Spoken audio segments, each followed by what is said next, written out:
सच्चिदानंद जो जो मुकुंदा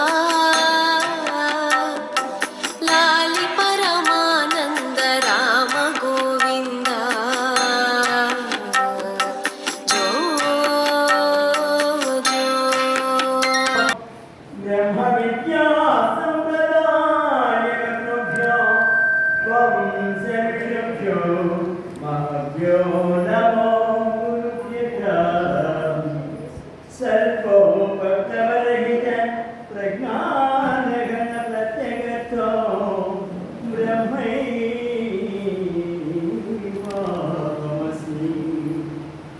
ॐ गुरुर्ब्रह्मा गुरुर्विष्णुः गुरुर्देवो महेश्वरः गुरुसाक्षात् परब्रह्मा तस्मै श्री गुरवे नमः।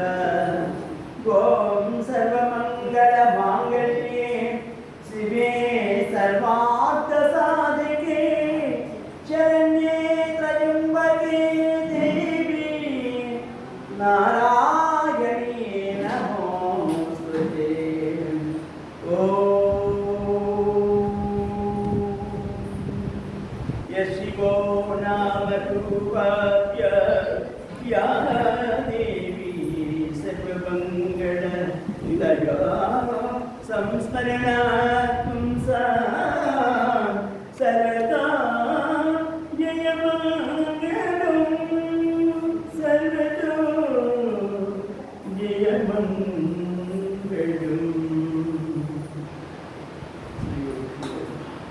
ఇది అడ్జస్ట్ అవ్వట్లేదు. ఇప్పటి వరకు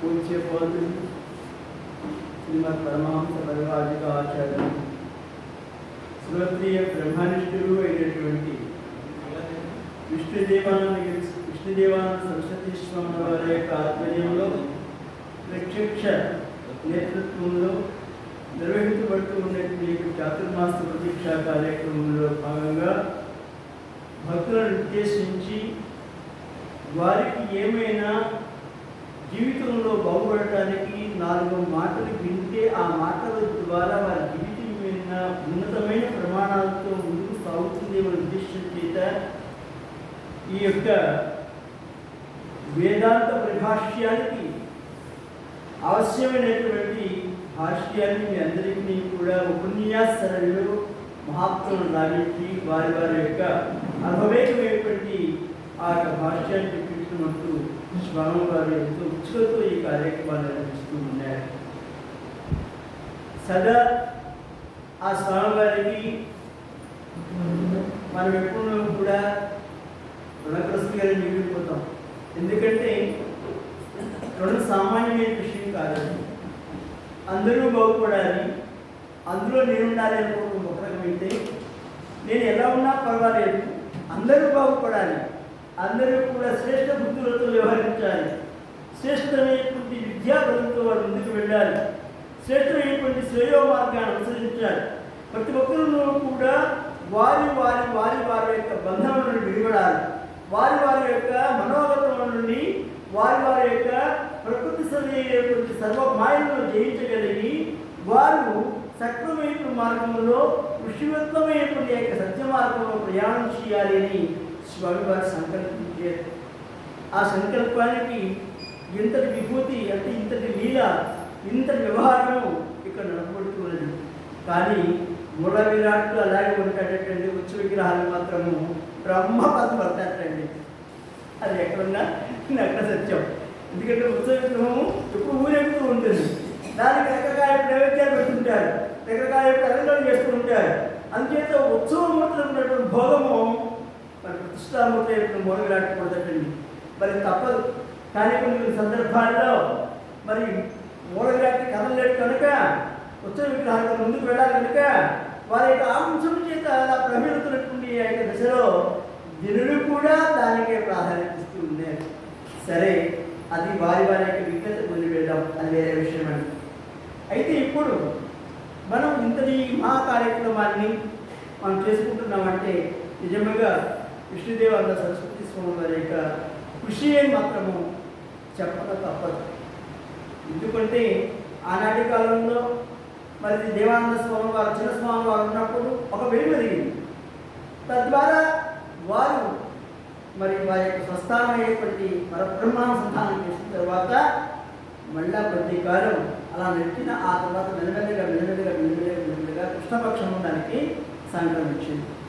కృష్ణపక్షం అంటే అర్థమైంది కదండి, అమావాస్య దినాలు అర్థమైనాయి. తద్వారా ఏదో జరుగుతుంది అంటే జరుగుతుంది, ఉన్నది అంటే ఉన్నది, లేదు అంటే లేదు అన్నట్లుగా నడుపుకుంటున్నది.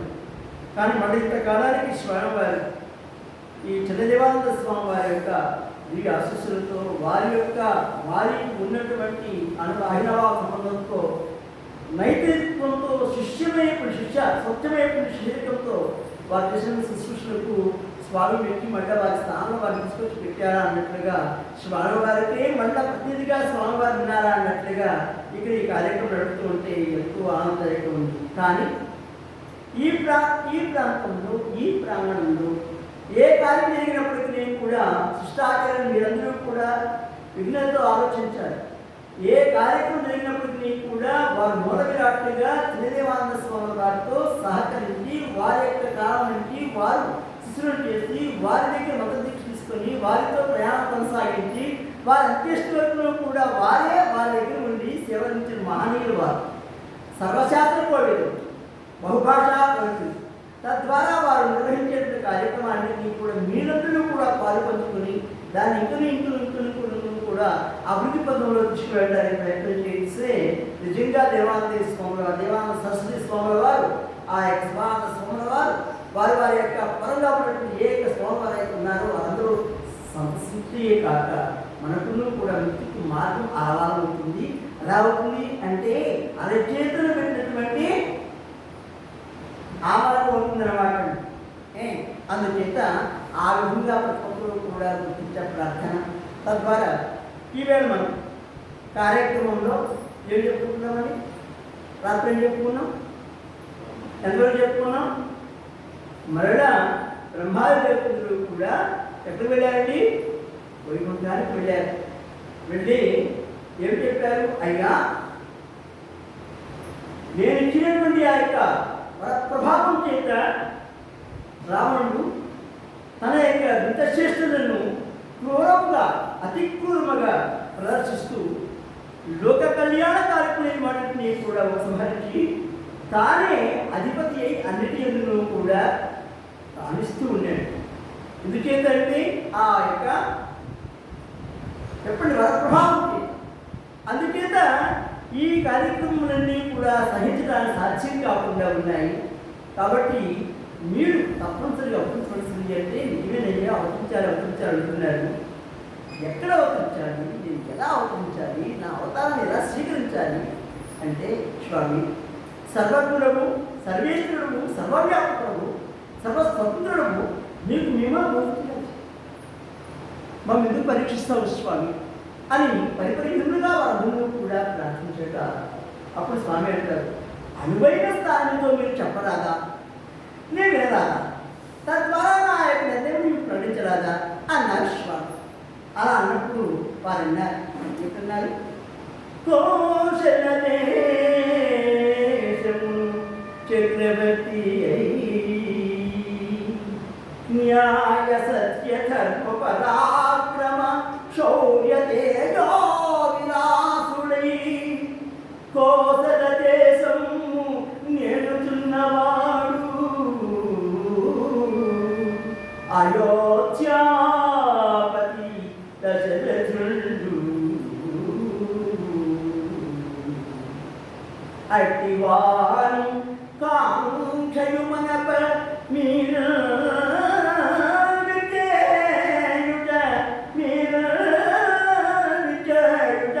లోక కళ్యాణ కారకమౌనటు భావింతునే మెల్లెదము మీ కైవడి మృకెదము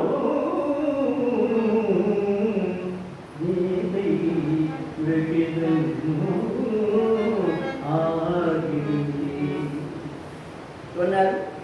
అయ్యా, అయోధ్యను కోసల దేశానికి రాజధానిగా చేసుకొని దశరథ మహారాజు తాను పరిపాలన కొనసాగిస్తూ ఉన్నాడు. ఆ కొనసాగించే దశలో వారు ముగ్గురు భార్యలను వారు రాణి అంటే మహాపత ప్రాణులుగా ముగ్గురిని కూడా అదుపు చేస్తూ ఉన్నారు. అలాంటి వారు ఒకరు ఓంకారం అయితే, ఒకరు శ్రీకారం అయితే, ఒకరు శ్రీకారం అయితే, ఈ యొక్క లక్ష్మీ సముదాయమైనటువంటి ఈ యొక్క బీజముల చేతనే ఆయన ఉద్దీపపడుతున్నాడు.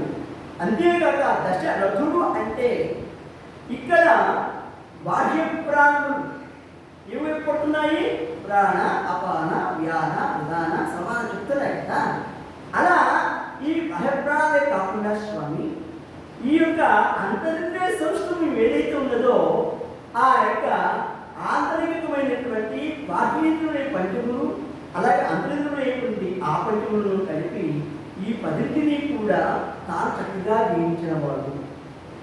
కాబట్టి దశరథ అంటే దశముల యొక్క ఇంద్రియులను అంటే దశేంద్రియులను సాధించినవాడు, నిగ్రహించినవాడు.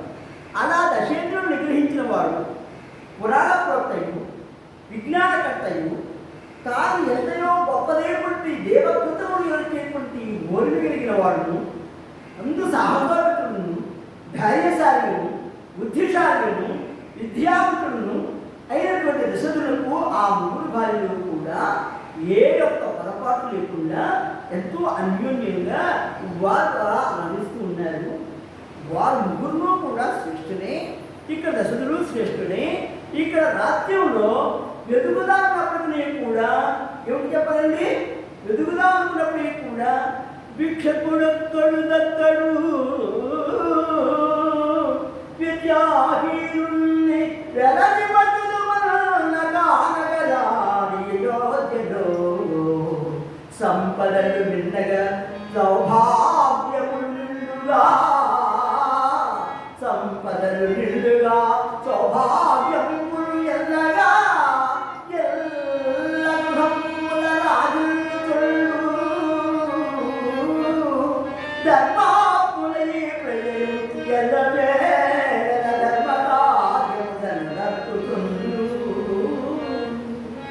సత్యవాదమున పేరుంది కగల అయోధ్యావాసులకి మణిమకుటమై భాసిల్లు ఇది వారల క్రూరులు అక్రూరులు అనుమిన దమ్మునే కలగలిపించలిగే మూర్ఖుల కది స్థావరము కాదు, మూర్ఖుల కది స్థావరము అధర్మములకు వర్తిల్లిన వారి గునికి లేదు. అతి పాలన పాలించడు దశరథుడు విభుడు జ్ఞానమూర్తి పుణ్యమూర్తి అటివాణి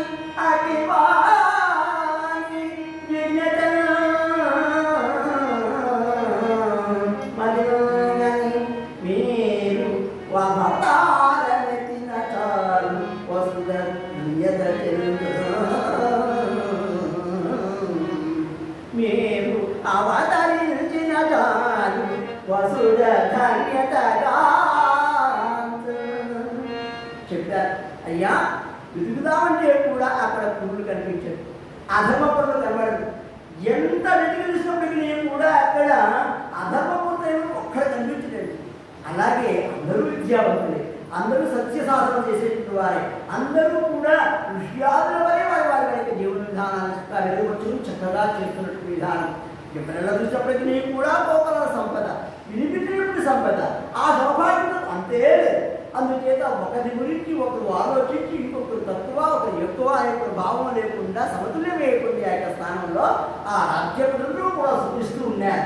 వ్యవస్థను కుమారైనటువంటి ఇక్ష్వాకులకు సంబంధించిన ఈ యొక్క రాజు దశరథ మహారాజు అధినేత కుమారుడు. ఈ యొక్క వంశంలోనే దివ్యమైనటువంటి వారు పుట్టినాడు. అలాగే ఇక్కడ సర్వుడు యొక్క గొప్పదైనటువంటి ఆ యొక్క గంగలు ఎక్కడ దివ్యలోకం దేవలోకంలో గంగా పాలకం ఉన్నటువంటి ఆ గంగలు ఈ యొక్క భూలోకాన్ని ఇచ్చిన వాడు సాగరుడు. ఆ యొక్క సగడైనటువంటి వాడు, ఆ సగడు కూడా వీరు వంశులేని వాడే.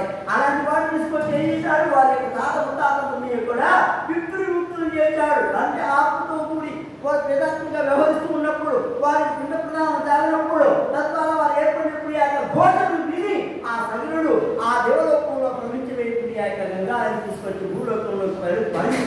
తద్వారా వారి పితృదేవ యొక్క రుణాన్ని తీర్చుకున్నాడయ్యా. అందరి గొప్పవాడు అదే కాకుండా అద్భుతుడైనటువంటి వాడిని తానుగా ఈ యొక్క జన్మయాన్ని స్వీకరించి కుమారుగా స్వీకరించి తద్వారా ఒక వంశాన్ని ఒక శాఖను వాడు అందించాడు. ఆ యొక్క కుమారుడు రఘువు. ఆ యొక్క రఘు నుంచి ఆలోచించిన వాడు రాఘవేంద్రుడికి అవరికి గుర్తుపడతావు. కాబట్టి మహా గొప్పదైనటువంటి 2 లక్షల వంశం సామాన్యమైనటువంటి కాదు. అందుచేత ఆ యొక్క వంశువులు ఆభవిస్తే మహాత్మ వసుదంతా కూడా ధన్యత చెందుతుందయ్యా. వసుతో ఉన్నటువంటి ఆ యొక్క వసంత వాసులు కూడా వారు గొప్పదైనటువంటి ఆ యొక్క కీర్తిని ఆర్జించగలుగుతారు. కాబట్టి స్వామి పురుషోత్తమా నీకు దయచేసి అవతరించవలసింది అన్నారు. అమ్మారుకున్నారా? ఇలా అవతరించమని అన్నప్పుడు గారు స్వామి అంటారు, అన్నీ మీరే నిర్ణయం చేశారు, ఇంకా నేను చేయలేదేమో అన్నారు ఆయన. అంటూ అన్నారు, సరే తథాస్తు అన్నారండి. చెప్పడానికి ఏం లేదు, తథాస్తు అన్నారు. ఇప్పుడు ఈ యొక్క విషయంలో ఇలా జరిగింది దేవుడు. తద్వారా ఇక్కడ ఆలోచనలు కూడా దైవికంగా కొన్ని మనకు తెలియకుండా తెలిసేటువంటి ఆ దశలో కూడా యోచించలేనివి కూడా యోచన రానటువంటివి కూడా భగవద్గీత వల్ల వస్తూ ఉంటాయి. అటువంటి దశలో అనుకున్నాడు, ఇన్ని నాలుగా నేను వివాహం చేసుకున్నాను, కానీ ఏ ఒక్కరికి నేను కూడా సంతానప్రాప్తి కలగలేదు. సంతానప్రాప్తి కలగలేదు ఉందా? ఏముంది చెప్పండి? సంతానం కలిగితే ఏముంటుందా? అపుత్రస్య గతిర్నాస్తి అనేది శాస్త్రం. అపుత్రస్య గతిర్నాస్తి అనేది శాస్త్రం. పుత్రులు లేకపోయినట్లయితే ఏముంటాయి? గతులు లేకుండా పోతారని వస్తుంది శాస్త్రం. కాబట్టి ఈ గతి లేనటువంటి వ్యవహారాన్ని నేను పొందవలసిన అవసరం ఉన్నది. ఇంతటి ఖ్యాతిని ఆర్జించాను. ఏ దేనికి నేను లోటు లేదు. ఏ విషయంలో కూడా మాకు మంచి మంచి సలహా ఇచ్చి ముందుకు ఇలా మా ప్రయాణానికి సహకరిస్తున్నటువంటి మా మహర్షులు వామన గారు, వశిష్ఠులు కానివ్వండి, విశ్వామిత్రుడు కానివ్వండి, వారందరూ కూడా వారి పూరి సహాయ సంపదలతో నేను ముందుకు పెడుతున్నాను. ఇలాంటి పరిస్థితుల్లో ఇంతమంది మహాత్ముల యొక్క వైవిధ్యంలో నేను నా యొక్క మార్గ ప్రయాణాన్ని సులభం చేసుకుంటున్న దశలో కూడా మరి ఇలాంటి పరిస్థితుల్లో నేను పుత్రులు లేకుండా ఉండేటువంటి చాలా దుఃఖభాగ్యమైన విషయం. ఇలాంటి యొక్క అనాధికమైనటువంటి యొక్క భావాన్ని నేను విడుచుకోలేకపోతున్నాను. అయ్యో ఇప్పుడు ఏమి చేయాలని చెప్పేసి మహాత్ముని కుదిర్చి అట్లా అంటున్నాడు. ఏ జన్మం పుణ్యకేయని పాపం కొలది చేసిన నాడను, ఏ జన్మం ఏయని పాపం అది చేసిన నాడను, ఏ వ్రతముల వ్రతముల ధర్మం మన గెలిపి నాడను, ఏ ఒక్కనిగా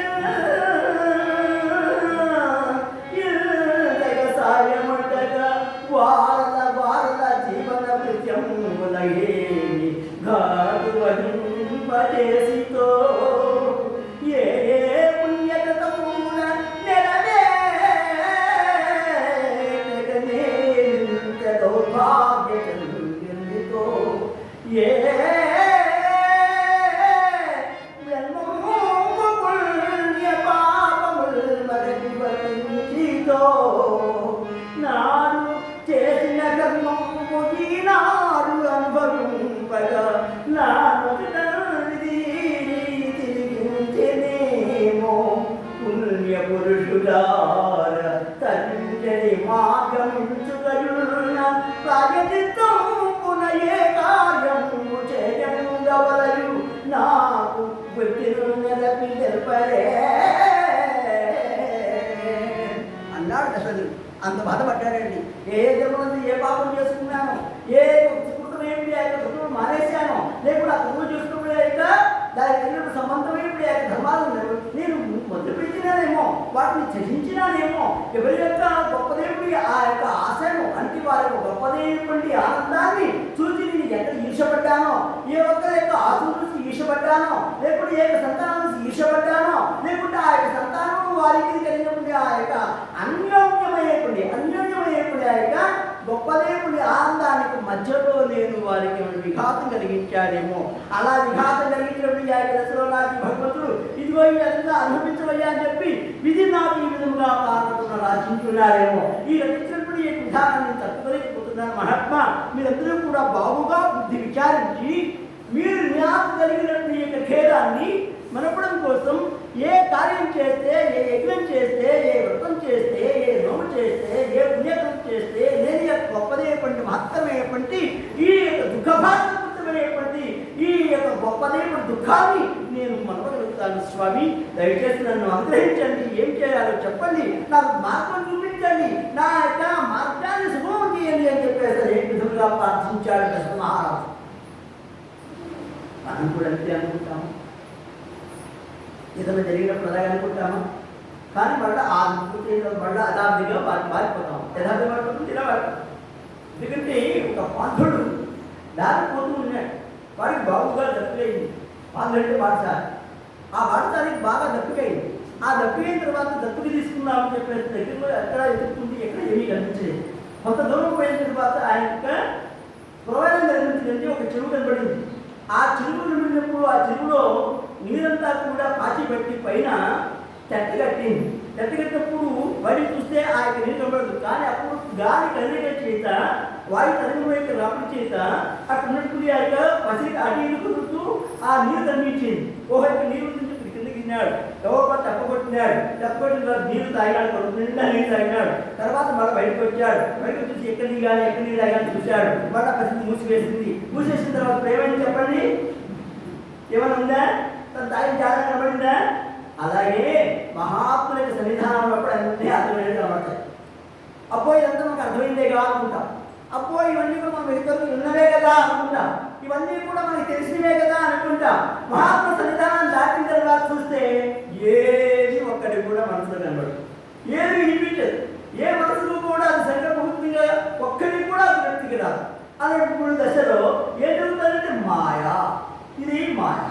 ఈ మాయ మన దాటం కోసమే గురువులు అనంతము కూడా ఏది జీవితాంతంలో కూడా మనం అనన్యభక్తి చేత వారి యొక్క దివ్య పాద సరోజములను విలువకు సేవించాలి అని చెప్పింది శాస్త్రం.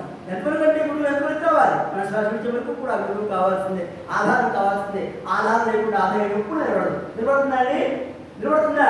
ఏమి అలాగే ఇక్కడ కూడా ఏదో ఒక కారణం ఉంటుంది, ఆ కారణాన్ని తప్పనిసరిగా భేదించాలి. భేదిస్తే తప్ప ఆ కార్యములకు సంబంధించినటువంటి ఈ గొప్పదైన పాపము ఏమైపోతుంది, పాపం ఏమైపోతుంది, నశించిపోతుంది. కాబట్టి ఆ నశించిపోతే ఏమవుతుంది, పాపం ఏమవుతుంది చెప్పండి, పుణ్యం. అదే పగలపోతే ఏమవుతుంది, రాత్రి ఏమవుతుంది, పగలు, అంతే కదా. అందుచేత ఇక్కడ ఈ క్రమం ఎలాగ తప్పకుండా ఉన్నదో అదే ధర్మము అదే క్రమము ఆ విధంగా కూడా మనకేమవుతుంది, వ్యక్తమవుతుంది. అందుచేత దశరథ మహారాజు ఈనాడు ఉన్నప్పుడు ఈ కష్టానికి ఎక్కడెక్కడో ఏమేమి చేశామో, ఎవరో ఏ పాపాలు చేస్తే, ఏ దోషాలు చేస్తే ఈ సంతానం నష్టం అవుతుందో, ఈ సంతానం కలగకుండా ఉంటుందో అవన్నీ కూడా ఒకసారి తల చేసుకున్నాడు. అంటే తను మననం చేసుకున్నాడు. అలా మననం చేసుకుని ఈ దోషమేమో ఈ పాపమేమో అందుకోసం నా సంతానం కలగలేదు. అందుచేత ఈ సంతానం కలగడానికి కోసం ఏం చేస్తే బాగుంటుంది, ఏం చేస్తే, ఏ కృతం చేస్తే, ఏ యాగం చేస్తే, ఏ యజ్ఞం చేస్తే, ఏ వ్రతం చేస్తే, ఏ నోము చేస్తే, ఏ యొక్క ధర్మాన్ని నేను ఇక్కడ నిర్వహించగలిగినట్లయితే నా సంతాన ప్రాప్తి అవుతుంది అనేటువంటిది బుధులారా, శ్రేష్ఠులారా, విభుతులారా మీరందరూ కూడా బాగుగా ఆలోచించి నిర్ణయం చేసి నా యొక్క గొప్పదైనటువంటి ఈ దుఃఖాన్ని పాపవలసిందని చెప్పి పెడుతున్నాడు. ఎవరండి ఆయన ఎవరండి, దశరథ మహారాజు. అందుచేత అతను ఎప్పుడైతే పెట్టుకున్నాడో ఇప్పుడు స్వామి ఏమనుకున్నాడు, అక్కడ దేవతలు చెప్తే చదవనుకున్నాడు కదా. ఇప్పుడు ఈ విధంగా మంత్రాల గురించి ఆలోచించారు. ఏమిటంటే మనం స్నానం చేస్తాం కదా, ఏం చేస్తాం చెప్పండి, స్నానం కదా చేసేది. ఉపాధికి పట్టినటువంటి మాలిన్యాన్ని తొలగించుకోవడానికి స్నానం చేస్తాం. కానీ ఆ స్నానం ఇంకో దానికి ఉపయోగపడుతుంది తెలుసా. సంకల్పపూర్వకంగా భగవాన్ ఉద్దేశించి చక్కగా సంకల్పం చేసి తద్వారా నీవు ఆ యొక్క గంగ మీరు ఏది నీటిబావి కావచ్చు, లేకపోతే చెరువు తటాకం కావచ్చు, లేకపోతే సరోవరం కావచ్చు, లేకపోతే నది కావచ్చు, ఇంకోటి కావచ్చు, సముద్రం కావచ్చు, ఏదైనా కావచ్చు, సంకల్పరహితమైనటువంటి స్నానము పశు స్నానము, పశువులతో సమానమైన స్నానం. ఎందుకంటే వారి సంకల్పం రాదు, సంకల్పం చెప్పుకునేప్పుడు అవకాశం వారికి లేదు. కాబట్టి ఇక్కడ పశు స్నానం ఏదైనా ఉంది అంటే సంకల్పరహితమైన స్నానం. కాబట్టి సంకల్పం చెప్పుకున్నాం అనుకోండి, దేనికోసం చెప్పుకుంటున్నాము, ఆత్మశుద్ధ్యర్థం, జన్మాంతర దోషార్థం, జన్మక్షేత్రం చెప్పుకుంటారు కదా. లేకుంటే ఇక్కడ ఉన్నటువంటి 3 దేహాలు ఉన్నాయి కదా, ఆది భౌతిక, ఆధ్యాత్మిక, ఆది దైవిక, అనైతిక దేహాలు ఉన్నాయి కదా, ఆ దేహం అభిమానార్థం లేక జీవి యొక్క శరీర అవసరం ఉన్నది కదా, ఈ జీవవస్తు పోయింది పరమాత్మక ప్రాప్తి సిద్ధ్యర్థం ఏమి అలా చెప్పుకున్నాం. అలా ఎన్నో చెప్పుకుంటాం మన కోరిక. కానీ ఇక్కడ మనం చెప్పుకునే కొంత వేరే ఉంటాయి. ఏమిటి? అఖండం, ఆయు, ఆరోగ్య, ఇష్ట, కామ్య అట్లనే కాకుండా వస్తు, వాహన, ధన, కనక, వాహనకు రకరకాలు. మనం ఇచ్చేది కొబ్బరికాయ 20 రూపాయలు కొబ్బరికాయ అండి, భగవంతుడికి ఇంత ఇష్ట సమర్పిస్తామండి. ఇంత ఇష్టం కూడా మా పుత్ర పూత్ర అపౌరపో ఇంకెంత దానికి కొంచెం పారంపర్యం. ఆ తర్వాత వాళ్ళ గోత్రం, వీళ్ళ గోత్రం, ఆ తర్వాత మనోడ గోత్రం, మనోడ యొక్క పెద్ద గోత్రం, ఎన్ని ఉంటాయి ఆ తాత. ఎందుకంటే ఇవన్నీ భగవంతుడు ఏదండి నిన్న నీకు ఎలా జీవితాన్ని ఇచ్చాడు, నీకు ఎలా జన్మను ప్రసాదించాడు, ఆ జన్మ కడతేరేంత వరకు నిన్ను రాసి ఉన్నాడు. ఒక విషయాన్ని రాసేస్తాడు అప్పుడే. ఇప్పుడు భర్త గారిని వాడికి ఇచ్చేదే ఏమన్నా మభ్యపెట్టి భగవంతుడిని ఏదో కాలు కలిగేసి ఆ లంచవిద్యాసి మనం ఏదో అందుకుందామంటే సుఖం అందుకే కాదండి. ఏమిటది? భగవంతుని యొక్క తత్వము చేత భగవచ్చింతన చేసి భగవంతునికి అర్పించేటువంటి ఏదైతే ఉన్నదో అది త్రికరణ శుద్ధిగా, అంటే మనోవాక్కాయములు, అంటే త్రికరణ శుద్ధి అంటే మనసు, వాక్కు, ఆ తర్వాత కాయం, ఈ శరీరం. కాబట్టి ఈ మూడింటి ద్వారా పవిత్రంగా సమర్పించేది భగవంతుడు స్వీకరిస్తాడండి. ఒక విధంగా మనం మాట్లాడాలంటే, ఒక విధంగా మనం చెప్పాలంటే మనం చేసే పూజలన్నీ కూడా నిజంగా స్వామికి సమర్పించబట్టలే. మనం చేస్తున్నప్పుడు సేవలేమి కూడా అర్థంలే. చేస్తున్నామంటే చేస్తున్నాం, ఉంటున్నామంటే ఉంటున్నాం. ఒక వ్యక్తి ఉన్నాడు, ఒక గురువు గారిగా శిష్యుడిని తీసుకున్నాడు. తీసుకున్న తర్వాత ఆ గురువు గారికి చేత పని చేస్తున్నాడు. ఏం పని చేస్తున్నాడు? అష్టం చేస్తూ ఉన్నాడు. కానీ గురువు గారు ఏదో చిన్న కార్యాత్మ బయటకు వెళ్ళాడు. బయటకు వెళ్ళిన తర్వాత ఆయన తిరిగి వచ్చేటప్పుడు 12 గంటల అయింది. ఎండ కాలిపోతారు. గ్రీష్మ ఋతువు బాగా మంటు వేసవి కాలం. ఆ తర్వాత ఈయన తలకి వేసుకున్నాడు, గురు పూజ చేస్తూ ఉన్నాడు. నాయన శిష్య తలుపుమన్నాడు. తీర్పుమంటే అక్కడ ఏమన్నాడు? గురుగారు కాసేపు బాగానే ఆగింది. ఎందుకురా నాయన ఇక్కడ మండిపోతుంది, నేను బయటికి వచ్చాను, చాలా ఆవేశంగా ఉంది. మరి గొప్పరా ఇకంత గొప్ప ఎంత ఉంది, ఎండగా ఉన్నది, నీ తీవ్రమైనటువంటి మరి ఆ తాడిని తట్టుకోలేకపోతున్నాను. తల్లిమంటే లేదు గురుగారు, నేను మధ్యలో లేవను, మీకు అష్టోత్తరం పూర్తవ్వాలి, ఆ తర్వాత అర్ఘపాద్యాలు సమర్పించాలి, ఆ తర్వాత మహారాజు చెల్లించాలి, ఆ తర్వాత మహాపురుషులు చెప్పుకోవాలి, ఆ తర్వాత దక్షిణోత్సవాలు చేసుకోవాలి, ఆ తర్వాత మన కులపూజ చేసుకోవాలి, ఆ తర్వాత తీర్థం తీసుకోవాలి, ఆ తర్వాత అక్షతలు వేసుకోవాలి, ఆ తర్వాత నేను లేవడం నేను లేవను లేదా ఎవరైనా నేనే నా గురువుని, ప్రత్యక్ష గురువు నేనే వచ్చాను, నన్ను రా గమనించు, నేను వచ్చాను, నన్ను నువ్వు ఏ విధంగా సేవ చేస్తున్నావు నీకు అర్థం కావడం లేదు, నువ్వు ఎవరు పూజ చేస్తున్నావు నీకు అర్థం కావడం లేదు, నాకేం చేస్తున్నావు, నేనే కదా ఉంటున్నా, రా అన్నాడే. నేరా మా గురుగారు ఏం చెప్పారు? పూర్తి చేయబట్టి అక్కడ లేవకుండా ఏకాశం మీద పూజ చేయాలా పూజ అని చెప్పినారు. కాబట్టి నేను చెప్పింది కాబట్టి మీ మాట మీద ఎక్కడ తప్పుతుంటారు, తప్పుకోవద్దు, నేను తప్పు అంతే అన్నాడు. ఇదేనండి, ఇది సామ్యమా, ఇది ధర్మమా, ఇదే నా పూజ అంటే గురువు యొక్క మనస్సును తెలుసుకొని, గురువు యొక్క అవసరం తెలుసుకొని గురువు యొక్క ఆదేశానుసారం వర్తించేవాడు శిష్యుడు. అంతే తప్ప మూర్ఖత్వంతో నేను దాంట్లో ఉంటా, నేను అలాగే ఉంటా, నేను ఇలాగే ఉంటా అని చెప్పేసి అతను ఆ విధమైనటువంటి పద్ధతిని తీసుకొని వ్యవహరించడం వల్ల గురువు తగిన శిష్యుడు కాదు, ఉత్తమ శిష్యుడు అనిపించకూడదు. కావున ఇక్కడ కూడా అయ్యా మీరందరూ పెద్దలు, నేను చాలా చిన్నవాడిని, నాకు ఏమి తెలిసినా తెలియకపోయినా మీ అనుగ్రహంతో నేను ఇంతగా ఎదిగాను, కాబట్టి మీ మార్గదర్శనం ఇంతగా పండిపోయినాను అనుకోవద్దండి అని చెప్పి వారి పాదాలు కూర్చున్నాడు దశరథుడు. వారి పాదాలు కూర్చున్నాడు. మహాత్మారా మీరందరూ కూడా నాకు కలిగినప్పుడు ఈ యొక్క క్లేశాన్ని, నాకు కలిగినప్పుడు ఈ యొక్క దుఃఖాన్ని స్వయం మీరు అందరికీ పడుతుంది అని చెప్పండి. అప్పుడు వారందరూ ఆలోచించారు ఏమిటంటే అన్ని యాగముల కన్నా అశ్వమేధ యాగం చాలా గొప్పది. ఆ గొప్పతనం వల్ల కోసల దేశంలో కూడా అశ్వాన్ని తిప్పి తద్వారా ఏ యొక్క రాజును కూడా దానిని బంధించడానికి ఇష్టపడక అందరూ సమగ్ర చేకూర్చినట్లయితే మీ యొక్క శత్రుత్వం ఇందులో పడుతూ అవుతుంది. తద్వారా మీరు న్యాయానికి, ధర్మానికి, సత్యానికి, అహింసకు, ప్రేమకు, అహింసకు, ఆ తీవ్రకు అన్నింటినీ కూడా మీరు చక్కగా సమపాలు మీరు పరిపాలించేటువంటి ఒక గొప్ప దేవుడి కీర్తి మీకు వస్తుంది, ఆ యశస్సు మీకు వస్తుంది. తద్వారా మీరు ఆ యొక్క అశ్వమేధ యాగం చేసి తద్వారా మీరు పుత్రకామేష్టి యాగం చేస్తే బాగుంటుంది అని చెప్పేసి మీరందరూ కూడా నిర్ణయించారు పెద్దలు. అలా నిర్ణయించినప్పుడు సరే వెంటనే ఒక సుముహూర్తాన్ని నిర్ణయం చేశారు. చేసిన తర్వాత అలా 3 రోజులు బ్రహ్మాండంగా అత్యంత వైభవోపేతంగా ఆ యొక్క రాజులందరూ కూడా సామ్రాట్లందరూ కూడా మహామంత్రులు కూడా వచ్చేసి ఆ కార్యక్రమంలో పాల్గొంచుకున్నారు. అందరికీ వర్తమానాలు వెళ్ళిపోయినాయి, అందరూ వచ్చేసారు, చక్కగా కార్యక్రమం జరిగిపోయింది. ఆ జరిగిపోయిన దిశలో అందరికీ కూడా వారికి వచ్చిన విధంగా వారికి సమయ స్ఫూర్తి సందర్భంగా అనేక విధమైనటువంటివన్నీ కూడా సమర్పించారు. ఆ సమర్పించిన దిశలో ఎవరిని అందరూ సంతృప్తులైనారు. అర్థం చెప్పలేనంత గొప్పదైనటువంటి ఆ యొక్క మాణిక్య మణికులందరినీ కూడా ఆ స్మరణ వారు, ఆ యొక్క దశరథుడు వారు, ఆ యొక్క వచ్చినటువంటి నైష్టిక బ్రహ్మచారిగా ఉన్నటువంటి వారు, అలాగే బ్రహ్మచారిగా ఉన్నటువంటి వారు, యతువులు, ముదులు, సాధువులు, మహర్షులు, ఋత్వికులు అనేటువంటి ఆ యొక్క భేదభావం లేకుండా అందరికీ సమానంగా వారు దానాలు చేశారు. మహండమేపుడి యొక్క కీర్తిని ఆయన పొందారు. తద్వారా వారందరూ కూడా సంతృష్టిని ఆస్వాదించారు. ఏమైనా ఆస్వాదించారండి? మన వాళ్ళు చెప్తారు కదా, ఏమైనా ఆచరణ చెప్పండి. మీకు పుత్రకామేష్టి యాగం చేసినాక మీకు సత్పుత్ర ప్రాప్తి సిద్ధి వస్తు అన్నారు. సత్పుత్ర అని చెప్తారు. ఏం చెప్తారండి? ధనం ధాన్యం బహుపుత్ర లాభం, ధనం కావాలి, ధాన్యం కావాలి, బహుపుత్ర లాభం. బహుపుత్ర లాభం అంటే సత్పుత్రులు కాదు, బహుపుత్రులే. అది చేస్తే వారు బహుపుత్రులు కావచ్చు. తద్వారా మనకు మన యొక్క ప్రాంతంలో వారు చేసేటువంటి కార్యాలు వేరే ఉంటాయి. ఇదే విషయం అనుకోండి.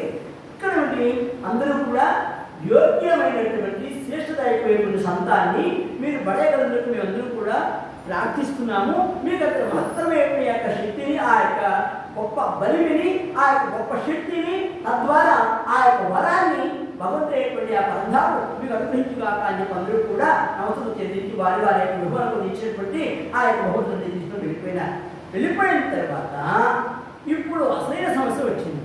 ఏమిటి అసలైన సమస్య అంటే ఏం చెప్తారు?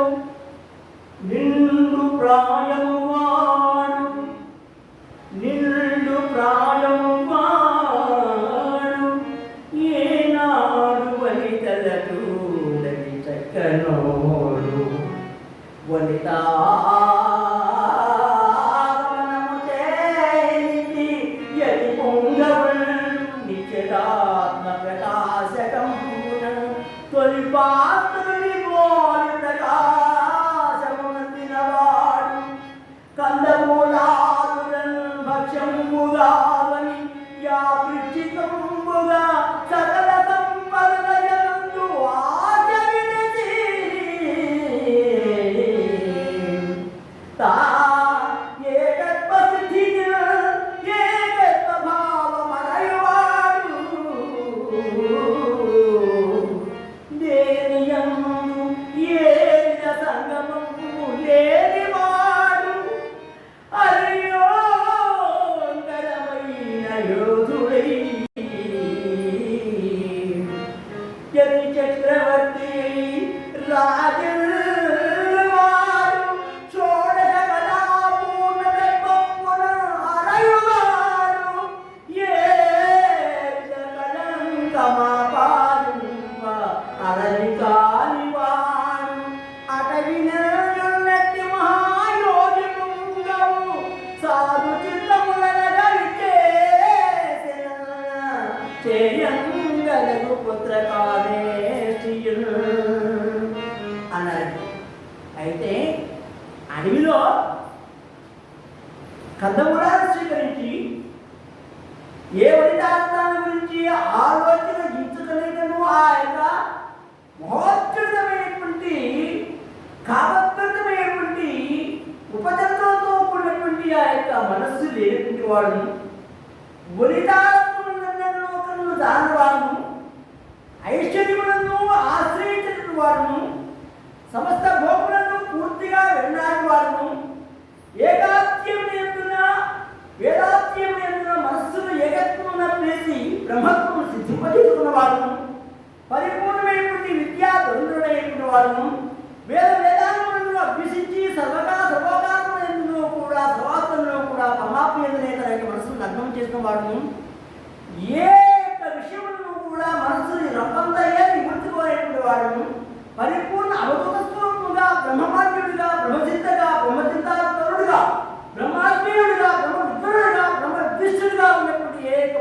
మహాత్ముడైతే ఉన్నాడో అలాంటి వాడు వస్తే తప్ప ఇప్పుడు నా వ్యక్తి పూర్తి కాదన్నారు.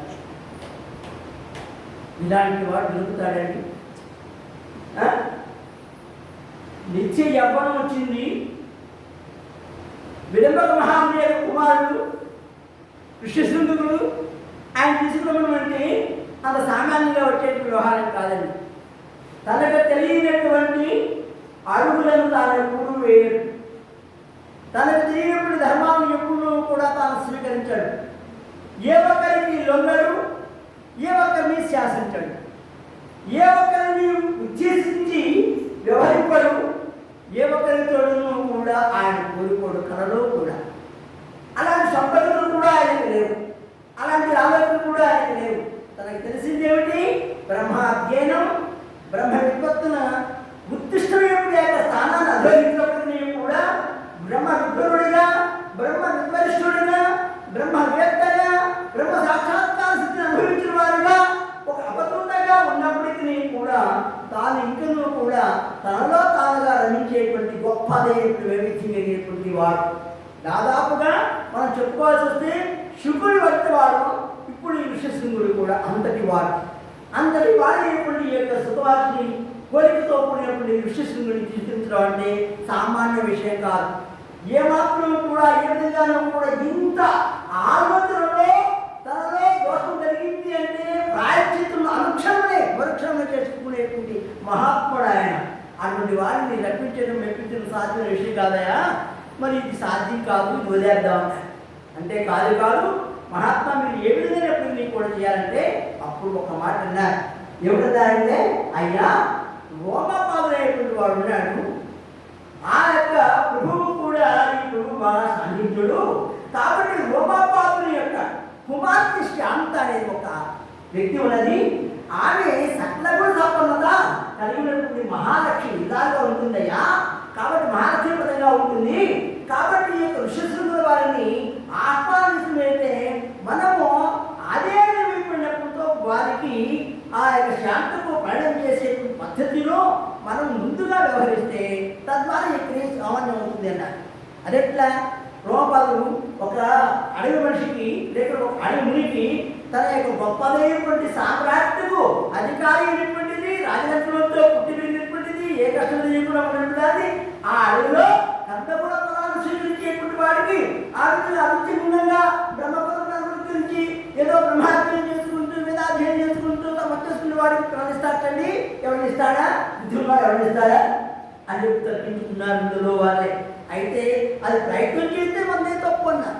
అంతే ప్రయత్నం చేయాలన్నారు. అలా ప్రయత్నం చేసినప్పుడు ఆ రోమహర్షుల దగ్గరికి, రోమపద దగ్గరికి దశరథ మహారాజు గారు వారి యొక్క సమర్థి సమేతంగా ఇచ్చేసి అక్కడ కొన్ని నాళ్ళు వస చేస్తామని చెప్పి ముందుగా వారి మాట చెప్పి వారికి బాగా అనుకూలమైనటువంటి చాలు. అందుకని అంటారు తద్విధి పాతేనా సేవయా ఉపదేశితే జ్ఞానం నాయన సందర్శన బాధ్యత చెప్తారు. ఎందుకంటే సమయం ఎరిగి మనం వచ్చినటువంటి కార్యాన్ని వారికి తెలియజేసి వారి నుండి ఆ యొక్క కార్యాన్ని రాబట్టుకునేటువంటి వివేకం కూడా ఉండాలట. ఆ వివేకం కోసం వారు వదలకున్నారని ఆ అయోధ్య వదిలిపెట్టేసి ఎక్కడికండి ఆంధ్రదేశంలో ఉన్నారు. ఆంధ్రదేశంలో ఉండి ఆ యొక్క సామ్రాజ్యము ఏది కావాలని అంత సన్నిహితంగా వ్యవహరించారు. వాటిని ఏది కావాలని ఏర్పాటు చేసింది. అలా ఉన్నట్టు అప్పుడు ఉన్నారు. ఇది అప్పుడు చదవ వచ్చింది. ఆ చదువుతున్నారు, అయ్యా నేను కామెంట్రీ చేయాలనుకుంటున్నాను, దానికి నిమిత్తం మీ యొక్క గొప్పదేటువంటి సహాయం కోరి వస్తున్నాను. అప్పుడు ఈయన సామంతరాజు, ఆయన చక్రవర్తి, ఆయన సహాయం చేసినటువంటి ఏమి చెప్పండి. ఒక చిన్నవాడు పెద్దవాడి సహాయం చేసి అడగడం అంటే ఎంత గొప్ప విషయం అండి. అందుకోసం చెప్పేసి అయ్యే మీరేంటి మమ్మల్ని సహాయం అడిగితే మీరు ఆజ్ఞాపించారు, మేము సహకరిస్తాం. అంతేగాని మీరు ఆ యొక్క అభ్యర్థించుకోండి అంటే అభ్యర్థించడం అంటే అది చిన్నతనంగా భావించిన తర్వాత అప్పుడు ఉంటాడు. ఎవరుంటాడు? చక్రవర్తులు మీరు కావలసిన కార్యము చేయగలిగిన సాయము ఆజ్ఞ మేరకు తెలుపాలమే. ఇందుకు సందేహించదు మీ మనములను దారిన భయము విస్మయముయుగా స్వామి ఆదేశించవే ఈ కాలములను. ఈ కాలం మీరు ఆలోచిస్తే మేము చేయాల్సింది లేకుండా మీ మనసులో ఏదో భయం పెట్టుకున్నారు, ఆ భయం తీసి పక్కన పెట్టేసేయండి. కాబట్టి మీరు ఆజ్ఞాపించి మీరు చెప్తా అంటే అప్పుడు ఇస్తామంటే వాళ్ళు నాకు చాలా సంతోషం ఉందన్న. ఏమిటంటే పుత్రకామేష్టి యాగం చేయాలి అంటే ఋష్యశృంగ మహర్షి వారి యొక్క ఆధ్వర్యం చేస్తే అది పూర్తి అవుతుందని చెప్పేసి మహాత్ములు కూడా జ్ఞాత చక్రాన్ని కూడా వేసి వారు అదృష్టదీపులన్నీ కూడా పరిశీలించి వారి శాస్త్రాన్ని కూడా మగ్నం చేసి తద్వారా దాని నుంచి సారాన్ని కూడా నగరించి తద్వారా ఈ యొక్క విషయం ఇలా చేస్తే బాగుంటుందని వారు సలహా ఇస్తే ఆ సలహా ప్రకారం నేను వచ్చాను. నేను వారికి బుచ్చుడను, అయ్యా మీరు కూడా మీకు కూడా నేను బుచ్చుడని అన్నాడు. అంటే నేను కూడా మీకు సేవకుడిని అన్నాడండి. ఎందుకంటే ఈ కార్యసాధన కోసం ఎక్కడ వారినప్పుడు నేను కూడా సేవకుడిగా మారాలి తప్పదు. అందుచేత ఈ కార్యమంతా భాగం పెట్టుకున్నాను అనుకోండి, మనమే కాదు ప్రధాన సేవకులం, రెండోవాడు లేదు, ఇంకా అంతా మనమే వెళ్ళిపోవడం అంతే. అలా అనుభవం లేకుండా చక్రవర్తి గారు ఇలా అన్నాడు. ఆయన పెట్టి సరే అన్నారు. ఆ తర్వాత ఇప్పుడు ఉపాయం ఆలోచిస్తున్నారు ఆయన ఎలా తీసుకురావాలి అంటే ఏనాడు కనదో ఎరుగని దృశ్యం ఆపని కంటబడజినేని ఆ దృశ్యం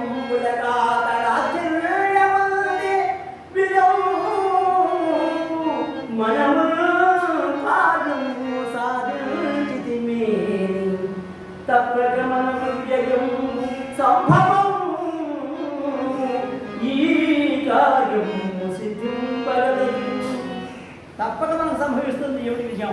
కాబట్టి ఈ కార్యాన్ని చేయాలంటే ఒక ఉపాయం ఉంది. ఆ ఉపాయాన్ని మీరు చిన్నగా అనుకోవద్దండి, తప్పుగా అనుకోవద్దండి. మన మాట చెప్తాను పెట్టారా చెప్పండి, పర్వాలేదు చెప్పండి అంటే అప్పుడు ఉన్నారు.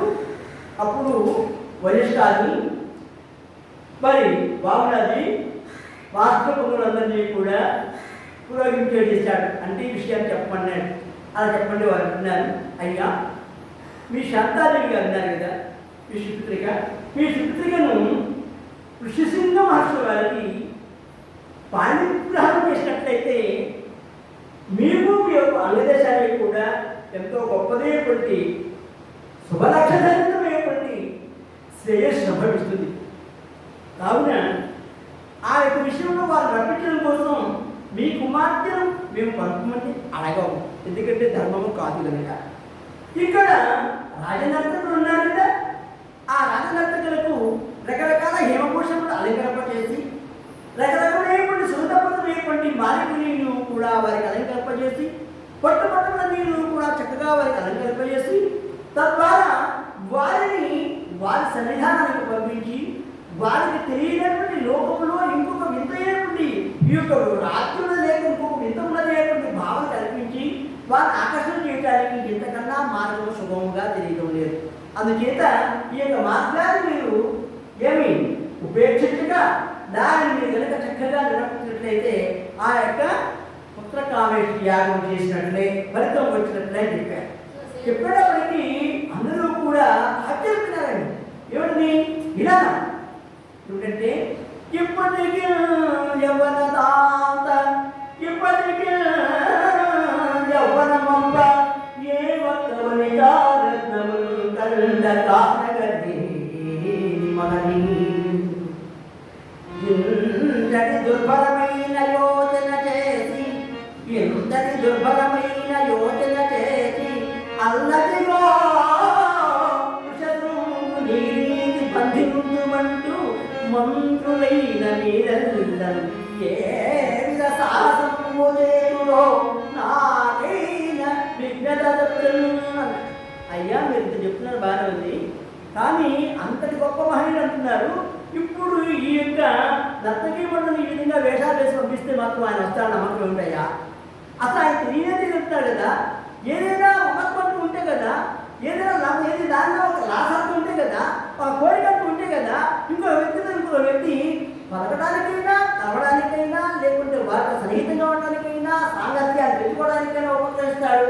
అటువంటిది ఏమైతే వాడికి ఏదో తీసుకొచ్చి ఏదో చూపిస్తామంటే వారేదో వస్తారంటే ఏం నమ్మకపోయినా ఏం నమ్ముతామో చెప్పండి, ఎలా నమ్ముతాం ఇది అంటే బ్రహ్మదేవుని దివ్య మాయా వీటిక మలయ మారుతము చేత ప్రకృతి ధర్మము నడచేతగా వసుధ పుణ్యగారినిగాక రక్కసుల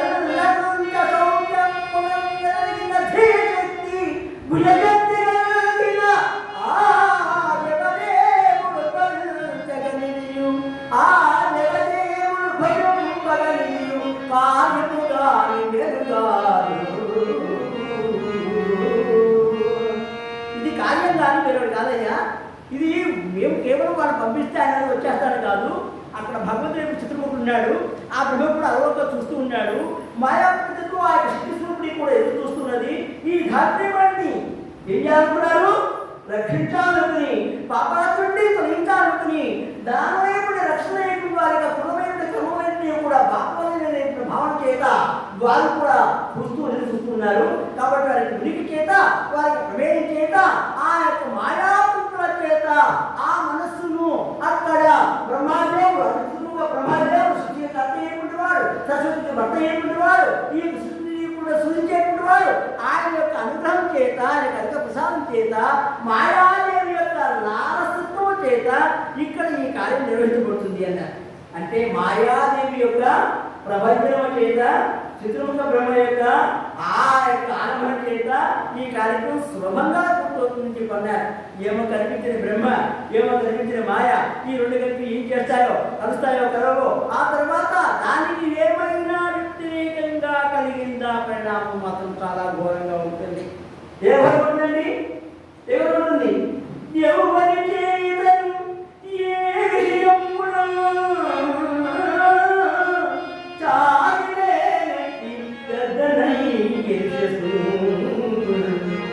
ఎవరి చేతులు కూడా ఎప్పుడు కూడా ఎవరి వివాదాలు పడేటువంటి వాడు కాదు.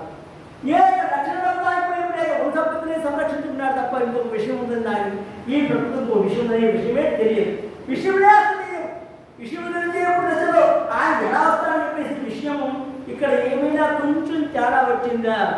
మేము అనుకునేప్పుడు ఆయన నోట ఏది పలికితే అది సత్యమే తిరుగుతుంది, ఆయన నోట ఏది పలికితే అది సత్యమే తీరుతుంది. అలాగనే వారు ఎక్కడ ఉంటే అక్కడ సస్యశ్యామలమై భూమి సుభిష్టమై ఉంటుంది. ఆ విధంగా సస్యశ్యామలమైనటువంటి ఆ యొక్క పాద పీడవంతు వల్ల ఇక్కడ ఏమిటి దశరథుని యొక్క మనోరథం ఈడేరబోతుంది. అది కనుక కాకపోతే పరిస్థితి ఏమిటి చూస్తే దానికంతా ఇంకా రెట్టింపు కార్యాలను నిర్వహించాలంటే జాగ్రత్త సమాన.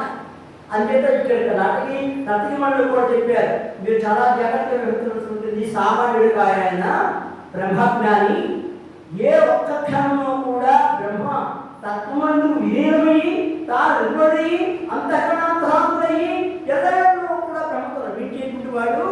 ఆయన కనుక ఏమాత్రమైన వేరుగా ఇది భావించేదా మనందరికీ విపత్తు మూడు ఉంటుంది. జాగ్రత్త. అంత గొప్పదైనటువంటి శాఖము మనందరూ కూడా అనుభవించవలసి వస్తుంది. అది ఎన్ని తరాలో ఎన్ని యుగాలో కూడా తెలియదు. జాగ్రత్త సుమ. మామూలు వాడిగా మీరు అలా అలవకగా తీసుకొచ్చేతను ఉంటారు. నర్తకి మండల మీ యొక్క ఆశీర్వ చేతను, గానవ చేతను, పదతీరవ చేతను, నృత్యుల చేతను, వాయిద్యుల చేతను హోడి కల్పించి వారి మనసు రంజింపజేసి తద్వారా మీరు ఎప్పుడూ కూడా వారి అసన్నిహితంగా మాత్రం ఉండదు సువా అన్నారు. ఎందుకంటే మీకే రక్ష. అగ్ని ఎవరైనా కావాలని వాటేసుకుంటారు చెప్పండి? అగ్ని ఎవరైనా కావాలని వాటేసుకుంటారా? వాటిని ఏమిపోతారు చెప్పండి? వారు కూడా కష్టపడడం అయిపోతారు. జాగ్రత్త. అందుకోసం అగ్ని ఎలాంటి వాడు మామూలు కాదు, యోగానికి ఆయన ప్రతిబడుతుంది, తప్పు అగ్ని ఆయన ప్రతిబడుతుంది, తెలియకుండా రావాలని దానిలో ప్రవేశించబడింది. ఎప్పుడు ఏ ఒక్క విషయం అయినా వారికి కొంచెం కించిత్తు బాధ అయినా ఇవన్నీ కూడా ప్రపంచించి అవసరాన్ని ఏం చేస్తాయి? భస్మీపటం చేసే జాగ్రత్త అని చెప్పారు. అలా చెప్పినప్పుడు ఏ దశలో మెల్లగా వెళ్ళారు. ఆ యొక్క ఇదండి విడంబకముల యొక్క ఆశ్రమం యొక్క సరిహద్దుల్లో అటు ఇటుగా ఉన్నారు. విభజనలు ఆడాలి.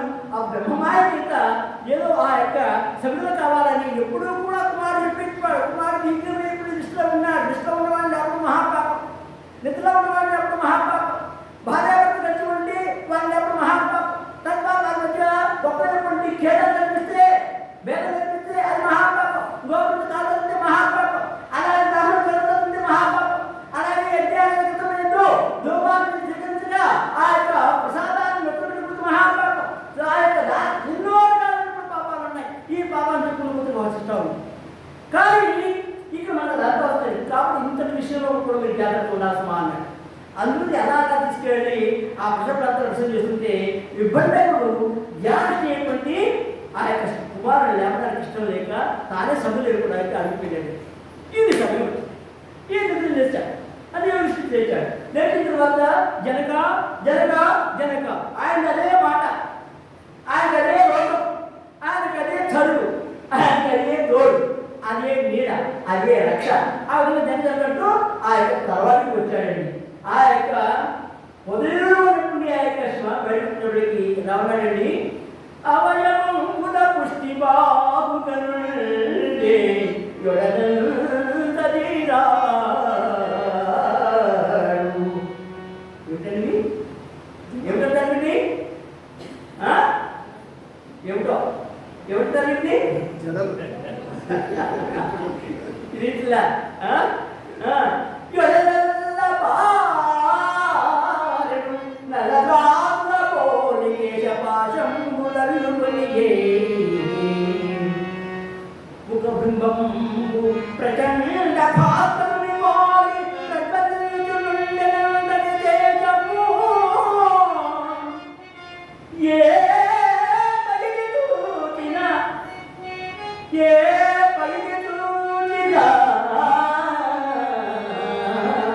నటసిక పర్యంతము భయము ఆతని చేదను చూచిన తూర్పుల ఉదాత్తమై గాంభీర్యములైయోనే వృషభరాజునుగో మధించిన వృషభరాజునుగోని అంగముయుండగా బెదరి నృత్యనే మను నచోడగలను. అందుకే మాకు చెప్పారు అంత ప్రతివేపుడి దానికి తట్టుకోవడం కష్టమే అని వారు చెప్పారు. కానీ నిజంగా చూస్తే మాకు అక్కడ అర్థమైంది మన యొక్క ఏమిటంటే శరీరం మనకు హావభావ విషయాలు, హావభావ విలాసాలు ఎన్నో ఉన్నాయి. ఆ హావభావాలతో ఆయన నప్పించవచ్చు అదంత పల్లె అనుకున్నా మనస్సులో వారు చెప్పినా కానీ కొంచెం చూస్తే అర్థమైంది ఏమిటది ఏమో కాదని. ఏ మాత్రం కూడా సాగించినా మనం వస్తమైపోవడం ఖాయం. ఎందుకు ఖాయం అంటే అంతటి శక్తి మనకు లేదు కనుక ఆ విధంగా భావించి అందుకోసమే కోసరాజు అలా వచ్చాడు. అంగదేశానికి శ్రమ చెప్పి ఇంత ప్రార్థించాడు. ఇందుకోసమేనా అంత కృష్ణ వేసి మన యొక్క స్వామి ఏర్పడి లోపాతిని అభ్యర్థించడం అని అనుకున్నారు. వాళ్ళ నాలుగు ఖర్చుకున్నారు. ఆ తర్వాత వాళ్ళ ఒక చోట భయం వేసి మామూలుగా వాడు వాయిద్యాలు వాయించుకుంటూ నృత్యగీతులను పాడుకుంటూ నాట్యం చేయడం మొదలుపెట్టారు. అలా చేస్తున్నది ఆ యొక్క శబ్దాన్ని అలవోకగా చూశాడండి. ఎవరు? ఋష్యశృంగుడు. అలా చూసినటువంటి వాడికి ఏమిటిది విచిత్రం ఎన్నడూ లేదే అని అలా చూచాడు. వారి యొక్క కదలికలు, వారి యొక్క ముగ్గుల సబడి, వారి యొక్క అరుణయ పదపడములు, తద్వారా వాయిద్య గోష్ఠి, తద్వారా శ్రవణ గోష్ఠి, ఆ విధంగా కంఠస్థుల లీలా విన్యాసము ఇవన్నీ కూడా ఎలా ఉన్నాయంటే అప్పుడు మనం ఎప్పుడు ఎరగినటువంటివి ఏదో కొత్తగా ఉన్నాయే అని ఆశ్చర్యపడతాయి. అప్పుడే బ్రహ్మదేవుడు వేశాడండి. మొత్తం వేశాడు, వీటి వేశాడు. వేసిన తర్వాత అలా చూస్తూ నల్లగా కాళ్ళు ఇక్కడే నడిచేయండి. ఆ నడిచినప్పుడు సేపు వారిని అలా రాత్రి చూస్తున్నాడు. ఎంతటి సుందరి ఆకృతి, ఎంతటి సుందరాకృతి, వీర ఎల్లరూ ఇది మహాపుయంత తపస్సులో నా కన్న జలుగా వీరికి బాలే. వీరు నాకన్నా ఎంత గొప్ప తపస్సులో నాకు ఇంటి తక్కువ ఉన్నాయి, వీరికి ఇంత బాగున్నాయి. అందులో కూడా నా పురులు విపులంగా ఉన్నాయి, దుర్గంధంగా ఉన్నాయి. అవి సుగంధభరితంపులై వాయువులీన ఈ ముక్కుపుటాలన్నీ కూడా అబ్బా అనుకునేటువంటి విధంగా అవి ఎంతో గొప్పైనటువంటి వాసనలు ఈ ముక్కుపుటాలు ఏం చేస్తున్నా ఆస్వాదిస్తూ ఉన్నాయి. సరే వారి యొక్క కళ్ళను చూస్తుంటే ఇంత సుకుమారంగా ఉన్నాయి ఏమిటి, నాదేమిటి ఈ ఉపాధిగా ఉంది, వారింత సంతోషమారంగా ఉన్నారే. చక్కని నృత్యములు, చక్కని వాద్యములు, చక్కని గాత్రములు, చక్కని వాద్యములు, చక్కగా ఎంతయో చక్కనయ్యే ఏ చక్కనైన అబద్ధ ఏమంతా చక్కన అలా మాయ కనిపిస్తుందండి. మాయ ఉన్నప్పుడే అదే ఆ భ్రాంతిలో లేదు. మాయ ఉనిగితే ఏమవుతుంది చెప్పండి? బ్రహ్మం బట్టలైపోతుంది, బ్రహ్మం వ్యక్తమవుతుంది, బ్రహ్మం వ్యక్తమవుతుంది. అదే మాయ కూడా బ్రహ్మనే వ్యక్తమవుతాయి. బ్రహ్మ తొలగకుండా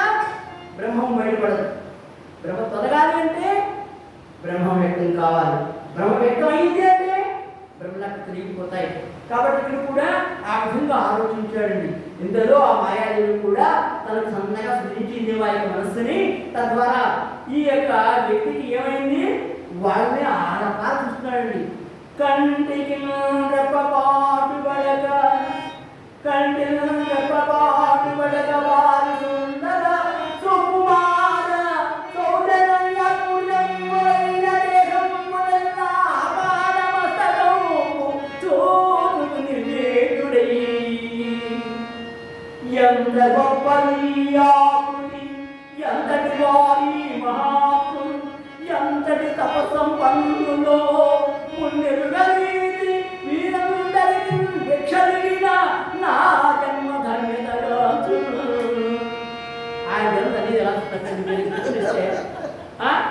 వారి జన్మలో ఉంటుందండి. అలా అనుకున్నా వచ్చేసిన భావం వచ్చేసిన తర్వాత వాళ్ళ దగ్గరికి వెళ్ళారు. మీరెవరు? ఇక్కడ ఎప్పుడూ కూడా చూడలేదు ఇంత సుందర సుకుమారమైనటువంటి మీ యొక్క అవయవను చూస్తుంటే నాకు చాలా ఈర్ష్యగా ఉంది స్వామి. ఎందుకంటే నాకు నచ్చినంత వరకు నేను ఇప్పటి వరకు ఈ ఉపాధిలా చూసుకుంటూ ఉన్నాను. చూడండి ఎంత కఠినంగా ఉందో, మీరు చూడండి ఎంత మృదువుగా ఉన్నారు. అంటే స్వశాపాతం జరిగిపోతుంది ఇక్కడ. తద్వారా ఈ విధంగా వాళ్ళ దగ్గర చేసుకుని పడి ఆ పదార్థాలు వాడు ఇచ్చింది గొప్ప గొప్ప తీసుకోవడానికి. అంటే మరి మా యొక్క ఆతిథ్యాన్ని స్వీకరించిన తర్వాత మీ ఆతిథ్యం స్వీకరించడం ధర్మం అవుతుంది. కానీ మీరు ఎక్కడి నుంచి వచ్చారో, ఎలా వచ్చారో, ఏదిగా ఉన్నారో, ఎక్కడ ఉన్నారో మాకు తెలియకుండా మీ యొక్క ఆహార శాస్త్రం తీసుకుని అని చెప్పి వారి లోపం తీసుకువెళ్ళి వారి కోసం దాన్ని చేయనే రకరకాలైనటువంటి పండ్లు, రకరకాల దుబ్బలు ఇస్తే వాళ్ళు చెప్తాయని నాటినారు. అవన్నీ కూడా మేము తర్వాత తీసుకుంటాము. మీ పవిత్రమైనటువంటి యొక్క కర్మలతో ఇచ్చినప్పుడు మేము పారేయకూడదు, విసర్జించకూడదు. మేము మా వాడు దానికి చాలా మంది వాళ్ళందరికీ కూడా పంచిపెట్టుకుంటామని చెప్పి మూట కట్టుకున్నాను. మూట కట్టుకుపోయిన తర్వాత ఈ పోయేటప్పుడు ఏం చేశారంటే, స్వామి మీరు ఇంత గొప్ప దేవుడు విందులించారు, మేము కూడా విందులు అనుకున్నాం, కానీ మా దగ్గర కొద్దిగా ఉన్నాయి, ఈ పదార్థం కాదు వేరే పదార్థం మళ్ళీ మీకు తీసుకుని వస్తాం బద్దలుగా స్వామి, మేము మళ్ళీ ఇదే సమయానికి వస్తామని చెప్పేసి వెళ్ళిపోయినాను. వెళ్ళిపోయిన తర్వాత వాళ్ళ యొక్క అవయవాల యొక్క తీరు, వాళ్ళ యొక్క ఆకారాల తీరు, వారి యొక్క గర్జన మొగల తీరు, వారి యొక్క సందడి తీరంతా గుర్తుకొచ్చి రాత్రి నిద్రపడ్డ సాగు నిద్ర కష్టమైపోయింది. ఆ తర్వాత ఎప్పుడు తెల్లవారుతుందా, ఎప్పుడు వాళ్ళు వస్తారా, ఎప్పుడు వాళ్ళు దర్శిస్తామా, ఆ తప్పకుండా ఎంత గొప్పవాళ్ళు అనుకుంటే వరకు. ఆ తర్వాత టికెట్ పక్కన ఆ సమయానికి తండ్రి గారు చెప్తున్నాడు, తండ్రి గారు వెళ్ళదేవులేమని అది కూడా ప్రాంతం కలిగిపోయింది. తండ్రి గారు కూడా చెప్పలే, మామూలు కూడా చెప్పలే జరిగిందని. కానీ చెప్పని ఆయన యథార్థ కార్యాలు చేస్తారు, తొందరగా కార్యక్రమాలు చక్కబెట్టేస్తున్నారు. ఆ సమయానికి మళ్ళా వాళ్ళ స్థానం చెప్పేసి ఒకరికి వెళ్ళడానికి సిద్ధమై చాటు వెళ్ళినట్టు వాడు నా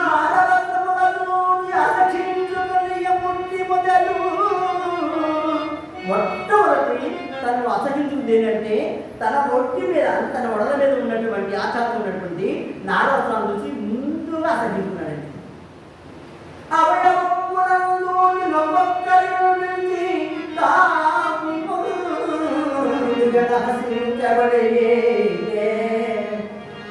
ఒక్కొక్కటి తన యొక్క రూపాన్ని చూసుకున్నాడు, ఈ కేశపదాలు చూసుకున్నాడు, ఈ యొక్క నారవస్త్రాలు చూసుకున్నాడు, ఈ తులసిమాలు చూసుకున్నాడు, రుద్రాక్షమాలు చూసుకున్నాడు. వాళ్ళ దగ్గర మీకు దగ్గరగా మీరు మహారాజు ఉంది, ఇవన్నీ కూడా ఏమిటో ఎలా తరాలైనటువంటి భావం పెట్టింది వాటిని ముందుగా అసలు చూసుకున్నాడు.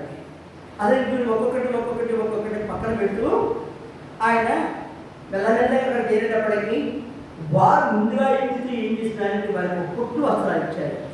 వారు రాజుగారి పుట్టు వస్త్రాలు ఇచ్చారు. ఇవి మీకు చాలా వంద తెస్తాయి, ఇవి చాలా బాగుంటాయి, మేము కూడా గురుభిక్షగా మీకు తీసుకొచ్చాము, కాబట్టి మీరు స్వీకరించవలసిందని చెప్పి ఎంతో నాజుగా చెప్తే ఆ మాట తీయదాన్ని పడిపోయినాడు స్వామి. ఆ వస్త్రాలు కట్టుకున్నాడండి.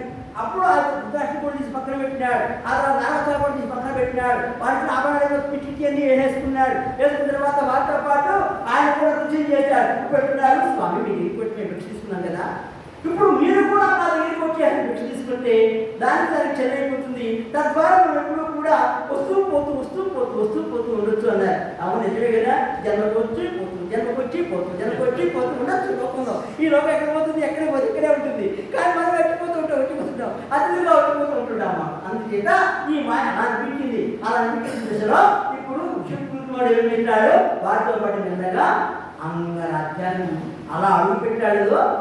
సమృద్ధమైన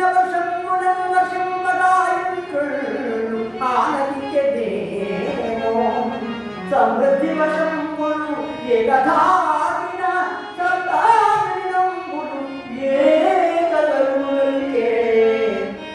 ఆ అడుగు పెట్టగానే ఒక్కసారిగా గురుడు విజృంభించాడా అన్నట్లుగా, లేకుండా ఆదేశించాడా అన్నట్లుగా మనం కూడా అప్పుడప్పుడు అమర్చి పెడతాం కదండి. అలాగే ఇక్కడ కూడా ఎమర్జెన్సీ పెట్టాడేమో భగవంతుడు అనుకున్నాడు. ఏమి అంతి ఒలుపుగా అనుకోవడంలో ఆయన ఉన్నత కాలు పెట్టినాడు. అక్కడ ఒక దేశంలో వారం రోజులు విస్తృతంగా రేగిపోవడు ఏకంగా వర్షధారలతో మునిగిపోయింది ఆ రాజ్యం. అదే కాదు చుట్టుపక్కల రాజ్యాలన్నీ కూడా సుభిక్షం అవడానికి ఇదే కారణమైంది. ఆ విధంగా ఈయన అటు వెళ్ళడానికి లేదు, వాళ్ళు ఇటు రావడానికి లేదు, ఎటు వెళ్ళడానికి లేదు. ఎందుకంటే ఇప్పుడు వాయు సంగ్రహంలో వర్షదేవుడు ఎప్పుడుంటే కొరడు కూడా ఇక్కడ బంధువు చేర్చాడు శత్రువుని, ఎటు వెళ్ళడానికి అవకాశం లేదు. అప్పుడు ఆ క్రమంలో స్వామి మేము ఉన్న విషయాన్ని మీకు నివేదిస్తాము. మీరు ఆనాటి కాలంలో అలా ఉన్నారు. విభర్మక మహాముని వారి యొక్క కుమారుడిగా ఉన్నప్పటి నుంచి కూడా మీరు ఏక దోషము లేకుండా అకడకుడిగా వ్యవహరిస్తున్నారు. మీ యొక్క స్థితి స్థాయి తెలిసి మేము అభ్యర్థిస్తే మీరు రాదు. అందుచేత ఈ విధంగా మేము అయోపాయం మిమ్మల్ని రప్పించుకోవాల్సి వచ్చేది, మిమ్మల్ని క్షమించవలసింది అని చెప్పేసి అందరికన్నా సుందరాన్ని ఆ యొక్క ఎవరైనా కూడా శాంతముని ఎదురుగా కూర్చోబెట్టి మాట్లాడారు. ఎందుకంటే ఆయన ఆలోచన ఎప్పుడు కూడా ఎలా ఉంది, ఇప్పుడు మహాతపస్సంపన్నుడు వేశాడు అనుకునే ఇప్పుడు ధారణ ఉన్నాడు కనుక అంతకన్నా గొప్పనేటువంటి అందగట్టుగా ఉన్నటువంటి శాంతముని ఎదురుగా కూర్చోబెట్టి విషయాలు మాట్లాడుతుంటే మీరు ఇలా మాట్లాడుతున్న శాంతం చూస్తున్నాడు, నేను ఇలా మాట్లాడుతున్న శాంతం చూస్తున్నప్పుడు స్వామి మీ యొక్క మనాప్రథమం మీద ముదితమైనటువంటి అనురాగానికి మీ అందరూ కూడా ధన్యము. కాబట్టి ఈ శాంతాన్ని పని అలాగే ఏమిటి మాయాదండం పడుతుంది కనుక మీరు రెండు ప్రక్కల మాత్రం ఎలా అయితే అప్పుడు నడుస్తాడో ఆ విధంగా ఇక్కడ స్వామి అధికమైనటువంటి మంగళాకృతి మన అందరికీ దర్శనం చేసేటువంటి ఆ ప్రయత్నంలో విశ్వసింగుని యొక్క ప్రధాన ఘట్టంలో ఈ విధంగా స్వామివారు ఆ విధంగా అందరూ కూడా అభ్యర్థిస్తే తప్పనిసరిగా వివాహం చేసుకున్నాడు. వివాహం చేసుకున్న తర్వాత మరి ఒక వారం రోజులు ఈ యొక్క వర్షధాతులు ఆగిపోయినాయి. తద్వారా మళ్ళా ప్రారంభించి మళ్ళా కూడా వారం మళ్ళా ప్రారంభించి 2 వారాలు ఏకదంలో కొట్టాయండి. ఇక తర్వాత వారు ఎక్కడికి వెళ్ళడానికి అవకాశం లేకుండా అక్కడే ఉండిపోయేట్టుగా శిరవేసి వివాహం ఏర్పాటు చేసుకున్నారు. ఆ యొక్క రోమపాదుని యొక్క కుమార్తె శాంతాదేవి వివాహం ఆడిన తరుణంలో ఆయన అంగరాజ్యానికే అధిపతిగా వ్యవహరిస్తూ ఉన్నాడు. తద్వారా ఇప్పుడు దశ మహారాజు కౌలు పెట్టారండి. ఆ దశ మహారాజు గారు వస్తారు. ఆ వచ్చిన తర్వాత మనం రాత్రికి స్వామి యొక్క ధ్యానాన్ని గురించి చెప్పుకుందాం. సమయం అయిపోయింది కాబట్టి ఇంతవరకు కూడా రోమపాదుని యొక్క కుమార్తె శాంతాదేవి యొక్క వివాహాన్ని చెప్పుకోవడానికి అంత సిద్ధంగా ఉంది, కానీ అవకాశం లేదు. కాబట్టి ఈ విధంగా మనం చెప్పుకున్నాం. మన రాత్రికి మాత్రం తప్పనిసరిగా శ్రీరామ ధ్యాన కార్యక్రమం వరకు మనం తీసుకోవడానికి ప్రయత్నం చేద్దాం. ఆయన శ్రీ గురు